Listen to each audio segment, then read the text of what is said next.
I te wā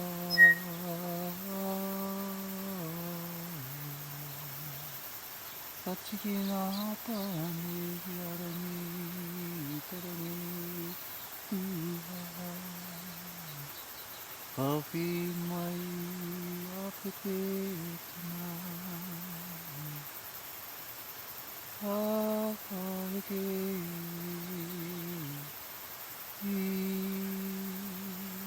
ngā te wāna te tū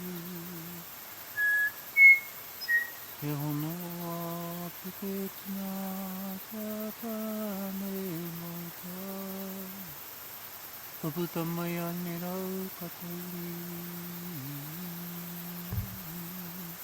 Tihei Māori ora, kia ora tātou, kia ora, and thank you for listening. Thank you for joining us today. In this kōrero, in this episode, we're going to be looking at Pūtōrino and the two types of Pūtōrino I have to share with you today is your single barrel Pūtōrino and also the kakau e rua, the double barrel Pūtōrino. So important to remember straight off the top, these are just my understandings and my gatherings and my experience that I'm sharing with you. It's by no means am I an authority on Taonga Puoro or anything like that. I'm just one person, one fella from Taihape, and from these areas, the Kahui Maunga, that's sharing with you over 20 years of journeying with the Taonga Puoro. And as I mentioned in the first episode, it was through healing that I came to this, to recognise very quickly that Taonga Puoro is a rongoa, he rongoa noa tong and a Taonga Puoro. So today we're looking at the Pūtōrino, and I'm just going to share some things with you might be helpful for you in your journey, hopefully. So we're just sharing, We're just sharing. So of course we'll start off with the pūrako of Raukatauri, and this is something that I've gathered from different mātauranga and then kind of created into a pūrako that I share with the tamariki and whānau all over the motu and all over the world, in fact. So Raukatauri, in this kōrero Raukatauri, she decided it was time to start a whānau. And of course we know that she took the form of the Raukatauri moth, and her wharetu ngaungau, her cocoon, became her home.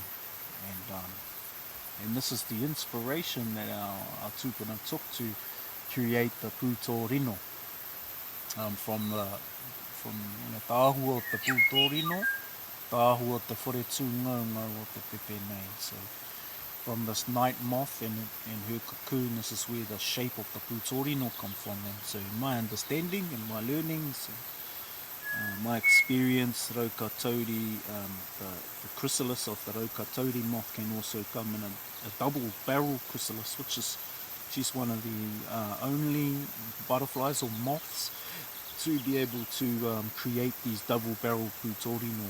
And she still lives in Aotearoa today, the Raukatauri moth. Often you'll see, in Pākehā they refer to it as a case moth or a bag moth. Not a very creative name. So, I prefer to use our kupu Māori, which is the Raukatauri. Some kōrero I've heard around the kupu Raukatauri, rau, the leaf the leaf, coming from the leaf, the rau. Coming from the leaves and the trees. Katau is a year, the year cycle of the Raukatauri moth. Katauri, and the re part is referring to the vibration, the sound vibration. And that's a very basic understanding of basic kōrero from the Raukatauri, the year cycle of this moth that sings. So there she was, creating this cocoon, and this pūrako, it took her a whole moon cycle away from whiro, from the new moon all the way to Rākaunui, to the full moon. And as she emerged from this creation of her whare, she came out at the top there, and then she looked up into the night sky. There was marama I te pō in the Rakaunui state, this big beautiful full moon. And I guess whenever we finish a creation, there's that feeling of elation, and you've completed something and you worked hard at it and you sacrificed it. So that was the same for Raukatauri. She came up out of her cocoon and looked up and thought, wow, kaone ke how magnificent this life is. And there's Marama in all her splendor and Rakaunui celebrating with me. So she started to sing. She felt moved to sing. And the first tangi or the first waiata, the first reo that you'll hear from the Pūtōrino is the wina te tangi, the reo Araukatauri, he reo wahine, hei tangi atu i tau.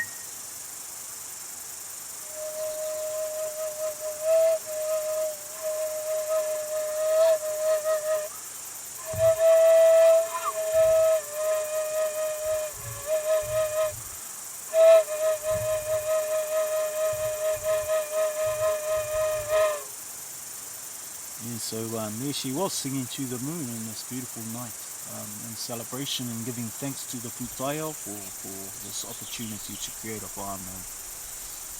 On this same particular night there was a male Raukatauri moth, and he was flying in the night sky looking for big juicy tarata leaves, the lemonwood tree, to feast on this night. And in this pūrākau he was out there looking for this kai, and all of a sudden the wind started to pick up. And it started to become stronger, and next thing before he knew it, wind had turned into a bit of a storm, and it started to become too hard for him to flap his wings. So he decided to, it's time for me to tuck my wings in, to relax and to go with this wind. No good me trying to fight against the power of nature. And so he tucked his wings in, and there was him getting blown up into the rangi, up into the sky. And he sort of was hoping for the best. I guess he knew it was a losing battle to fight and damage his wings. So he relaxed his body and relaxed himself and tucked his wings in and went with it, and it blew him up quite far into the sky. Now he knew that the storm never lasts forever, which is a great one, great learning from the pūrākau, which I've used many times in my life in challenges. Is the storm is nothing's permanent, everything's temporary, including storms in our own life, and just the storm in the pūtaiao. So as Pepe predicted, the wind started to eventually die down, and he started to make his descent back into the ngahere. So he got blown up into the sky, and then as he predicted, the wind died down and he could come back down into the ngahere, and eventually he could flap his wings again. And as he came off the tail end of this wind, he found himself in a whole different kind of rohe, in a different part of the ngahere he'd never ventured into, quite far away from where he was, where he started. So he came into this part of the ngahere quite sort of cautious and happy to have made it through the storm and all that stuff, and it sort of took his time flitting around there, and before you knew it, he heard this strange sound, and it was a sound he'd never heard before.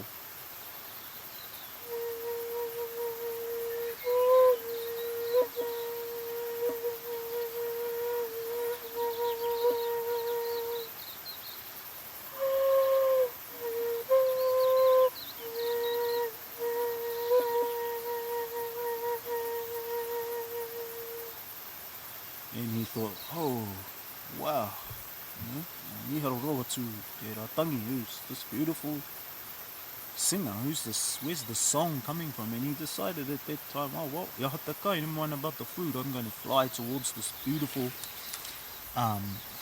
song. I want to see who's singing this. And so he forgot about the food.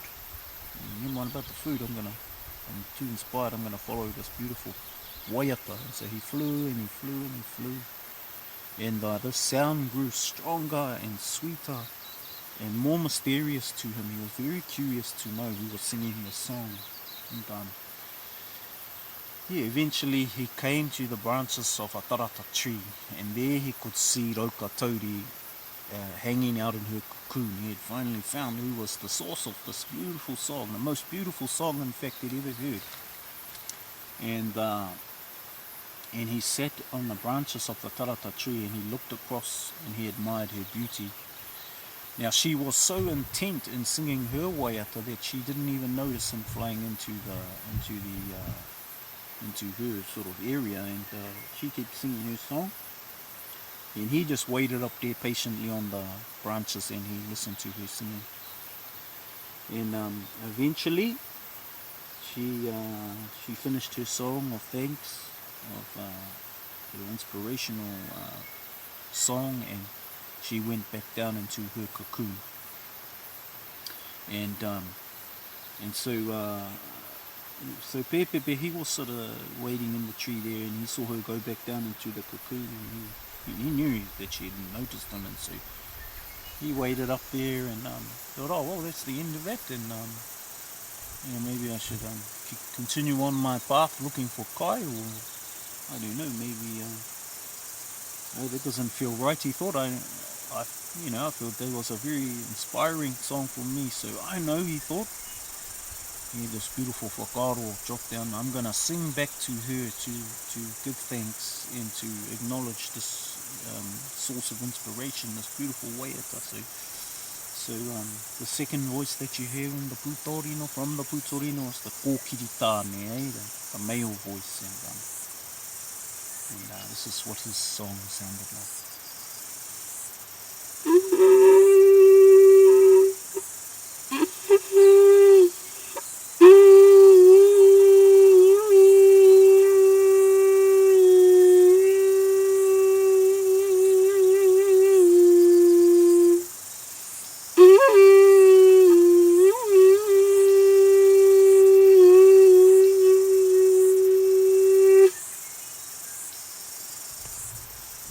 Katori, she heard his beautiful song, his kōkiri, and so she came up out of her cocoon, and she popped her head out and she looked across and, oh wow, who's this handsome fella singing in my tree? And so she sat there and she listened to his beautiful waiata, his beautiful reo, his reo at the tāne.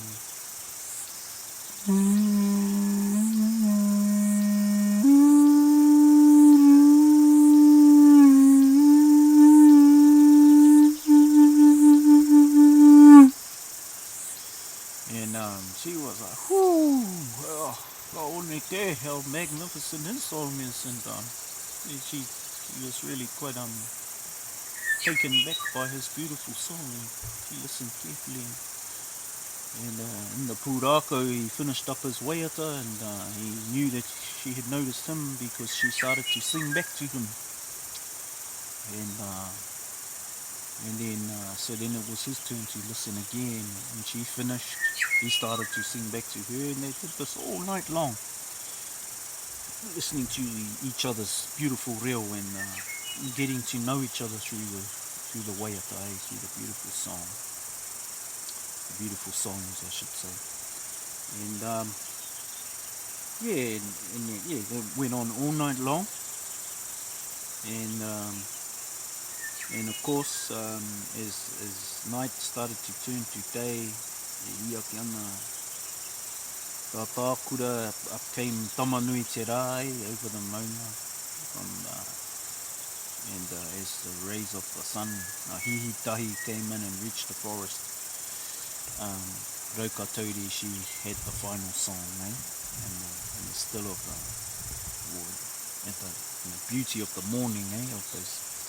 And amongst the kōrhi o te manu, the chorus of the birds. And so Raukatauri, she sang one final song.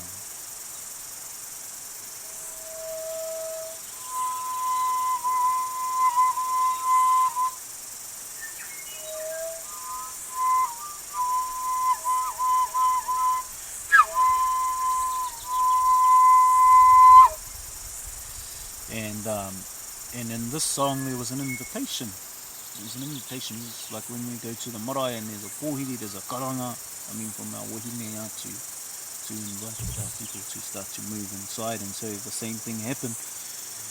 her tangi, her waiata, invited Pēpeke inside. Now, in the nature, he's 3 times smaller than the female, the male Raukatauri moth, and so he wasn't too quick to move in on the invitation. He was a little bit hesitant. He was a little bit, I guess, having some sort of like doubts and about coming closer to this beautiful Raukatauri, Hineraukatauri, and so he sort of took his time, and he sort of was in a to and fro kind of state, but he decided to take the leap off the branch, and he came off the branch and he started to make his way towards the cocoon. And he came out wide and he sort of made this whiowhio shape, this spiraling kuru sort of shape in his flight path. And on each turn he gathered more courage and more energy to get closer and closer, and eventually when he was close enough, there she was to welcome him inside and to pull him inside take him inside the whare, eh? And it's a pūrākau I share with the kids, eh? And this is so in this part I say, and then just like how your mum and dads had you, Raukatauri and Pēpeke, after some more time they decided to create their own whānau too, and so hono piritahi te wahine a Raukatauri, te tāne a Pēpeke, te wā, kaupapa mai, ngā uri whakatipu ngā tamariki, and so eventually they had their own children. And as the children were born, they grew,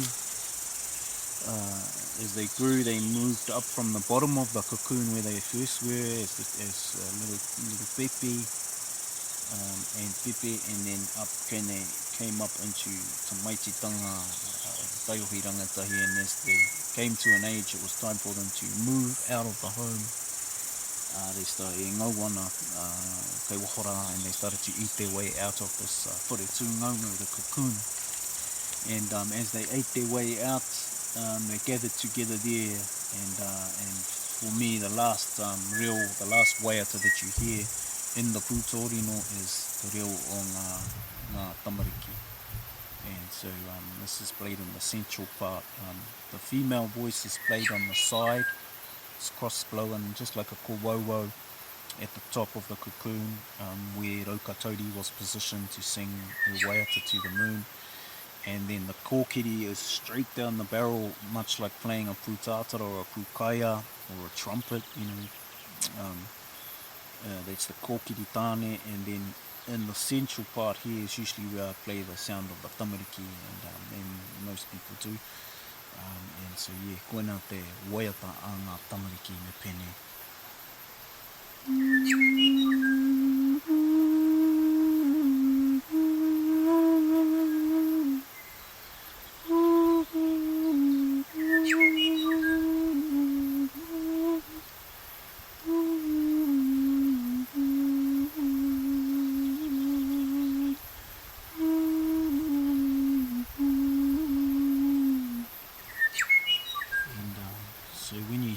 When you're hearing this, I'll always play the single barrel first, the Pūtōrino, and now I'll play the kakau e rua in the central part here.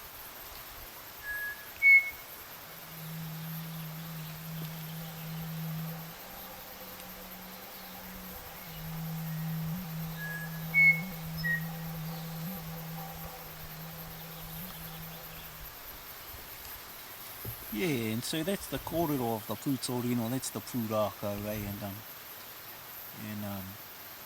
And one of our karaua that married into our sort of whānau back home at Uniata, his name was Pat Kupenga, and moi mai rai te papa because he passed on quite a few years ago now, but when I was playing my Pūtōrino to him, he's from over on the coast there, from Ngāti Porou.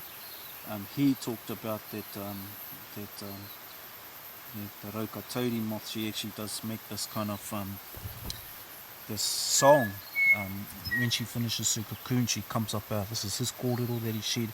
When she comes up, she comes to the top of her cocoon and she starts to sing this really high-pitched song. And he said these days our modern ears don't really pick up on that sound because there's so much sound pollution out there, right? But he described the sound being a really high-pitched sound like this, and you can make the sound from the top part of the Pūtōrino.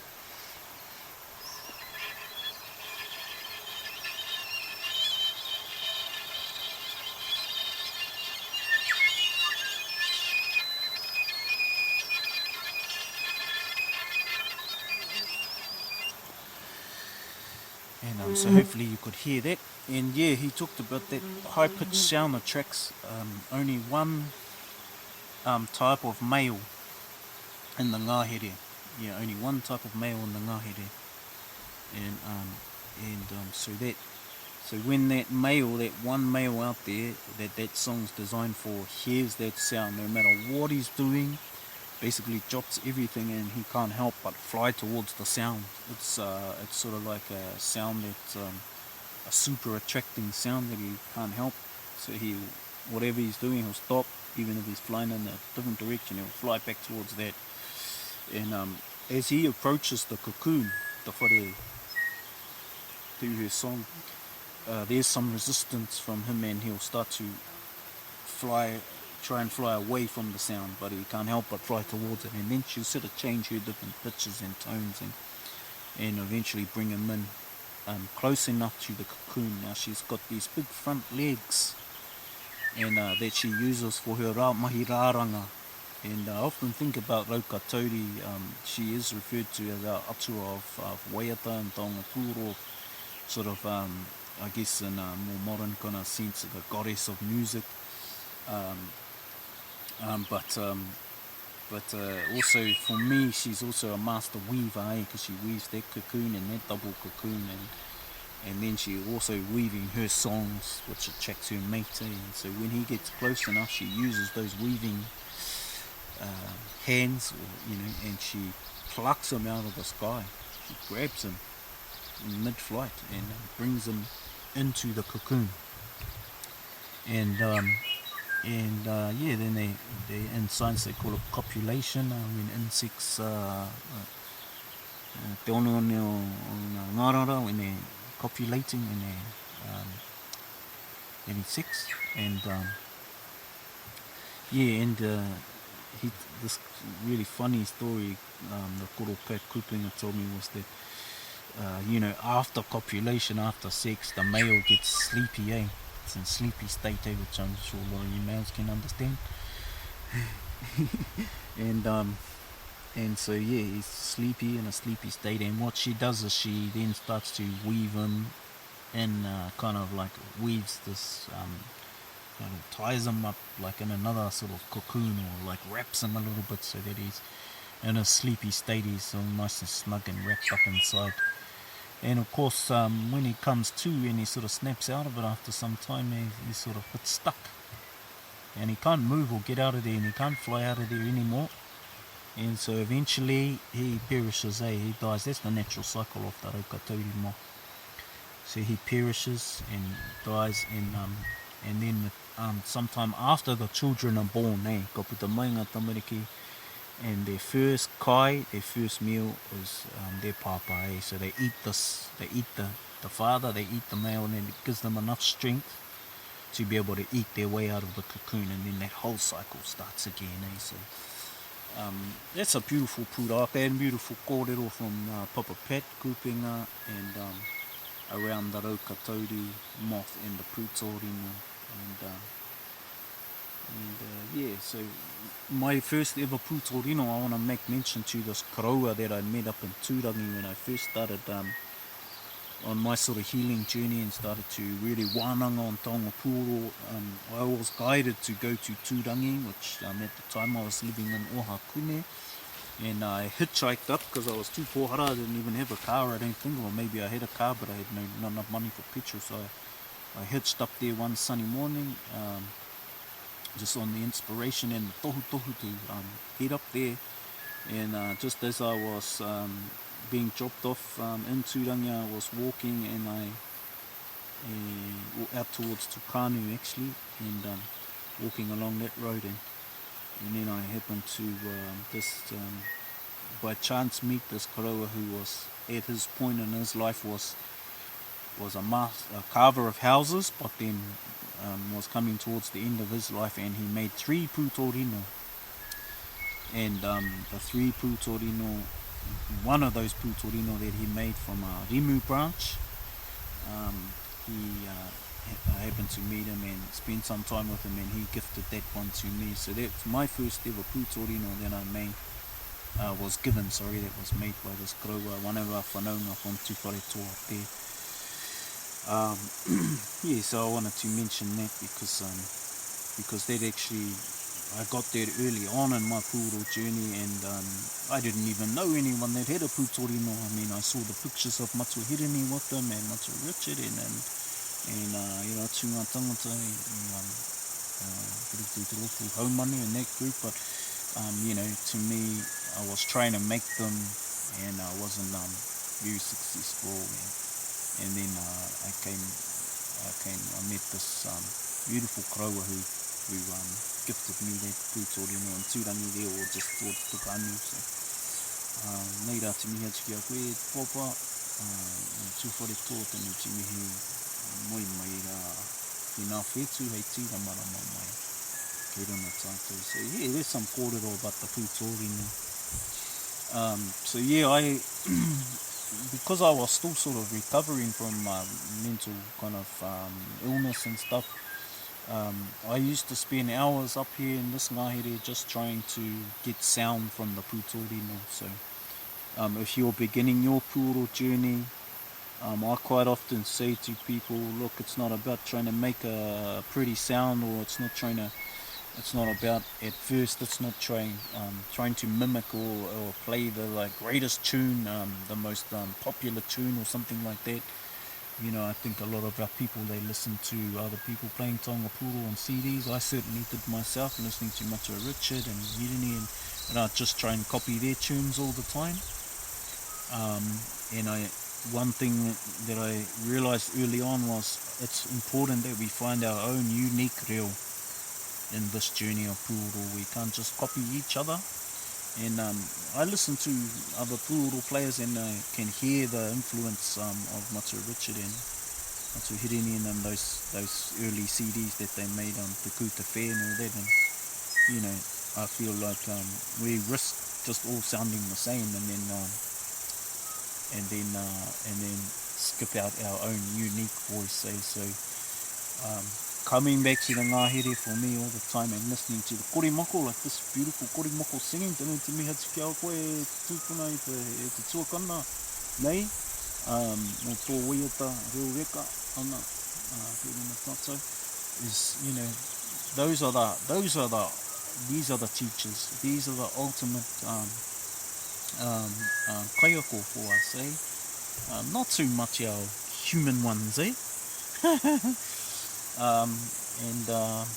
so I really encourage you to find your own reel. And what I say to people beginning or starting, if they ask, how do I play this? Or I'm not playing it right, then I'll be quick to say, hey, when you get the sound from your Pūtōrino, that is the right sound. It's not about, we're trying to play like such and such or so and so because they provided the example. So looking forward into the future, for me, it's about us developing our own unique reo and our own unique ways within Taonga Puoro and practice of that. So whakaoki ki te pūtaia, te ngahere, whakaoki ki te reo o ngā manu, koina te mea nui, and those are the greatest teachers for me. So breathing's obviously an important one, because you're listening, and then we're breathing in, and then we're breathing out. So when we're breathing in and when we're breathing out, and purposefully like that, that's a very healing thing. So for me, it's not so much about making a pretty sound, even though that's great later on, and that's part of it, but in terms of healing and haura, it's about breathing. It's about spending time in the ngahere, just like where we are today, and listening, breathing,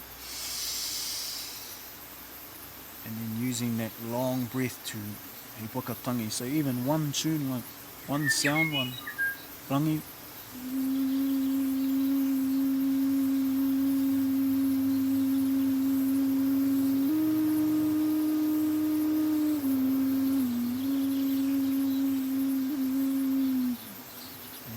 breathing in again, filling up that air, and then releasing slowly, eh? Yeah.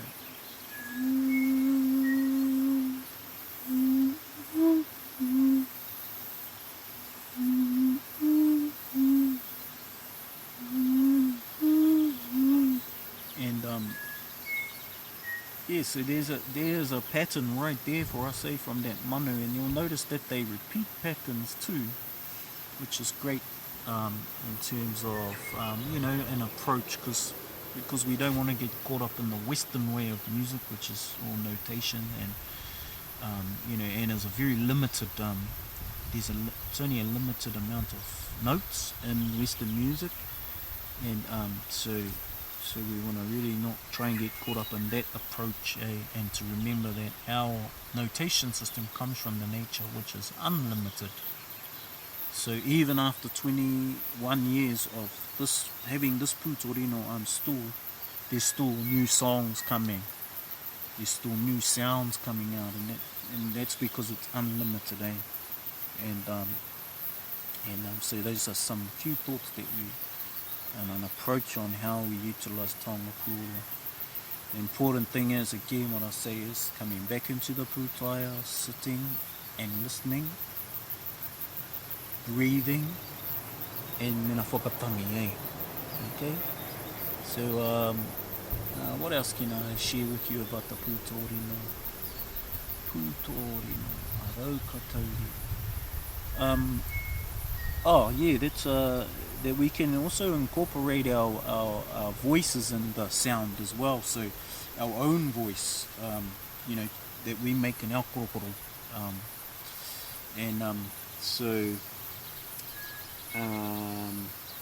So for an example,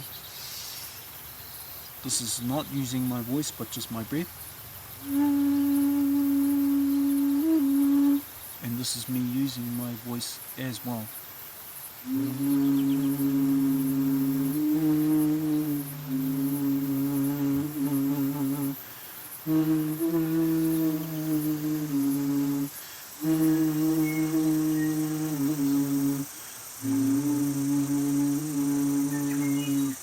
And I'm sort of humming, or I'm using my korokoro as well as pushing the air out, and it's an expression of your voice, which is also very healing as well. To a lot of the times, I guess, in our trauma as Indigenous, or just anyone in general, sometimes their trauma is based around not having a voice, not being heard. And so when we can combine and use our voice, we can express emotion. And for me, ko raukatau Hineraukatauri te atua o ngā Taonga Puoro, atua o ngā tangi hotu. She's the guardian or the spirit or energy of tangi hotu, tangi moke, and one thing I come to learn is tangi manawa, eh? Okay, so those are the three, and I take the three from the way of the manu, eh? So we got those three, 1, 2, 3. The claws of the manu, when they grab onto the branch, you'll see that they've got that 3 pattern in their feet, and they sit on the branch. When you look at them sitting on the branch, you'll see the 3 at the front. And for me, that's the following in that guidance from the pūtaiao is the 3 is the tangi hotu. And so tangi hotu is when you're really upset, and when you cry and your body's shaking, and you'll see that a lot at tangihana. You'll hear the hotu, tangi hotu. The second claw is the tangi moke, and tangi moke for me is the lonely when you miss somebody, when someone that can happen years after someone's passed away. You can miss them. That can happen when we have relationships break up, separations of friendships. There's a moke, we miss that person, we miss that. And what's relevant for me today, and for my observation with people and myself too, is sometimes we end up missing ourselves. and that's because there's a lot of noise. There's a lot of noise externally, the sound pollution, machines, vehicles, even a lot of music to me is very distracting. It's pushing me externally out. A lot of modern music is really like that for me. It's a big noise, and it's a cool noise, but it's a distracting from self noise, yeah, so that's the missing yourself. And because we got social media now too, that's also another external, taking us outside of our manoa space, the kainga tūturu o tātou, everyone's original home is the heart space, and you can get taken out of there and taken up into the mind, and then out into that little box, which you're probably listening to this at the moment on, which is your phone. And I'm using devices as well to create this, but it's really about knowing and being conscious that those things take us out. So that, for me, is what the relevance of tangi moke moke is now. It's not just missing other people, it's missing self. And so I find when I come back into these spaces, into the ngahere, that's when I can reconnect with myself and come home, or if I have quiet, or when it's quiet and silent, that's when I can come back to myself. And so I guess those are emotions that don't feel that great, the tangi hotu hotu and tangi moke moke, but they're very natural, inbuilt emotional responses, in my opinion, to the release of tension. And so on the opposite spectrum is the tangi manoa, and for me, tangi manoa is something that I've experienced many times at Taonga Puoro. Even today, playing my Pūtōrino here, our Pūtōrino in this space is my tangi manoa space, and that's when our heart's beaming. We know we're in the right place at the right time, we're aligned, and we will see many and feel many tohu, and that is tangi manoa. Those moments, those light bulb moments, those moments of feeling great when all of my cells are beaming because I'm where I'm meant to be. So koina te tohu ata kuri moko, mo te tautoko tēnā koe anō hoki. So yeah, those are the three. Koina te āhua o Hineraukatauri. So the Atua, of course, doesn't live just externally in the environment, they also live inside of us. And when I feel Hineraukatauri is when I'm going through a tangi hotu hotu, and when I'm going through a tangi moke moke, and a tangi manoa e koera. So coming back to where I was going with this at the beginning of this kōrero, utilising our voices when we can express those, So for me, the tangi hotu hotu is that real tangi, that sort of sound, the tangi moke moke is when I'm like, the sighs, the sighs, those sort of grumbly sort of sounds. What else? It comes with a sound and a breath, like, it's a type of breath there, it's like a,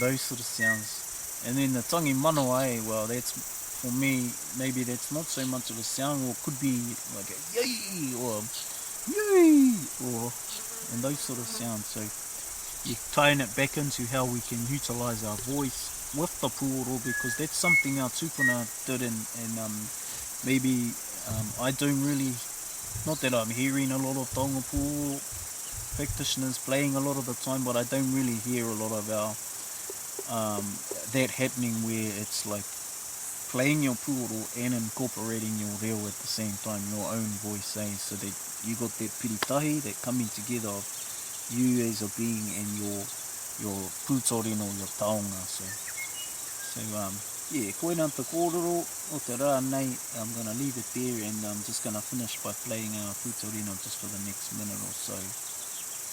So ka nui te aroha kia koutou katoa. I hope you enjoyed that, and nei rā te mihi i te atua nei o te Taonga Puoro Hineraukatauri. Tēnei te mihi, tēnei te mihi.